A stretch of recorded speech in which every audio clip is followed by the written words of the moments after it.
ikukumpara ang buhay dito sa Pilipinas. Sa tingin ko, dahil ang buhay sa Pilipinas ay para sa akin ay normal. Isang normal at isang normal sa atin.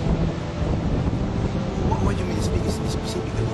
Ano ba yan? Sa trabaho? Ikumpara mo yung trabaho sa atin sa trabaho? Well, sa atin kasi, makatapos ka lang at magkaroon ka ng mga bagay na kailangan, makakapagtrabaho ka na ng maayos. Ika nga, maiaahon mo na. Well, hindi ko masasabi na maiaahon mo agad ang buhay mo o ang pamilya mo sa atin. But when it comes to being a man, masasabi ko sa atin na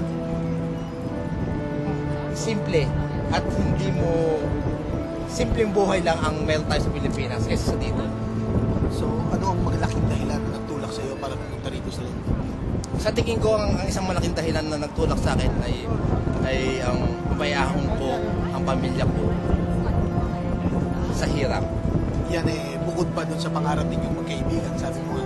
Oo, dahil ang naging pangarap nga namin ng kaibigan ko na si Budoy, nagkaroon lamang siya ng simula sa isang relo na bigay sa akin ng aking mahal na auntie. So, any plans in the future na magbalik sa Pilipinas? Well, oo naman, dahil ang Pilipinas ay isa sa akin na isang tahanan. O ika nga, wala na akong maikukumpara sa Pilipinas, kundi ang para sa akin, ang Pilipinas ay isang tahanan na hindi ko maikukumpara sa ibang lugar.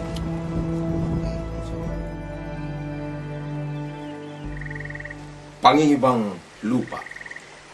Ang marugdog na hangarin, isang lundo ng pangarap, kumakaway na pag-asang iniluwal sa liwanag.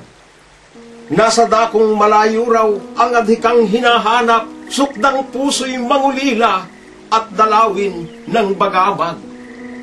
Tayo'y parang bagong taong ang dalangit pagsisikap ay kasuyo ng liwayway sa makulay na watawat. Dati abot tanaw lamang ang naglunting kapatagan. Isang hiyas na lunggati ang nagwertang umiilaw. Ngayoy dahon ng taglagas ang katalik na maselang at kayakap ang tagsibol sa marosas na lansangan. Kung sumapit ang tag-init at mapanot ang kahuyan, bumabati ang taglamig sa santaong kasaysayan. Bawat araw na lumipas, ang tadhana ay may hamon, na ang bisig at isipay buong sikap na ibangon. Kung mabuyo ang damdamin at madarang ang hinahon, ay may sumbat na darating sa pag-ibig na nalipol. Ang pagtahak sa kanlurang luhat buhay ang binaon, ay perlas ding matutunaw kung sakmalin ng linggatong. Maulap nga sa kanluran at ang araw ay malayo. Sa kay dilim na himlayay, daming luhang tumutulo. Nasaan ang aking amang kayakap ko sa pagsuyo? Wala rin ang aking inang, kung lumingap ay may biro.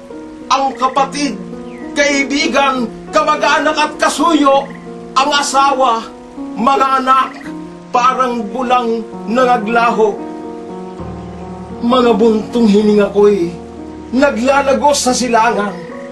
Sabik ako sa pag-ibig ng lupa kong sinilangan. Ang alabok sa nayong ko'y nais ko ng matapakan. Mga bundok niya't gubat sa angiboy mayawitan. Nagigiliw na rin ako sa aliw-iw ng batisan. Sa kung ako'y tumutula, may himig din silang alay. May London bang umiiyak sa pagluha ng paligid? Mayroon bang walang pusong lumilikha ng pag-ibig? May lupa bang hindi kanya'y niyayakap sa pasakit at ang lupang kinagis nga'y walang awang inuusig? Kung dunguman ang panata ng may gapos nating isip, pagbabalik sa bayang ko'y may pangakong bagong langit.